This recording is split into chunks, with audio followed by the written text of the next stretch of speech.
ন্যায্য দামে ফিরোজা পাথরের গয়না বিক্রি হচ্ছিল না। যখনই দামটা দ্বিগুণ করা হইলো তখন সকল গয়না বিক্রি হয়ে গেল। এইটা আবার কি করে সম্ভব, তাই না?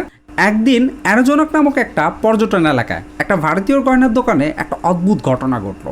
দোকানের মালিকের কাছে কিছু ফিরোজা পাথরের গয়না ছিল যা কোনো মতেই বিক্রি হইতেছিল না। অনেক পর্যটকের সেখানে আনাগোনা ছিল, গয়নাগুলোর মানটাও ভালো ছিল, তবু কেউ গয়নাগুলো ক্রয় করতেছিল না। তখন দোকানদার হতাশ হয়ে তার কর্মচারীর জন্য একটা নোট লিখে দোকান থেকে চলে গেল, এই গয়নাগুলোর দাম অর্ধেক করে দাও। কয়েকদিন পর দোকানদার যখন দোকানে ফিরে আসলো দেখলো যে সকল গয়না বিক্রি হয়ে গেছে। কিন্তু এখানে আসল চমকটা ছিল কোথায় জানেন? কর্মচারী ভুল করে হাফটাকে ডাবল মনে করছিল, অর্থাৎ দামটাকে কমানোর পরিবর্তে দ্বিগুণ করে দিচ্ছিল।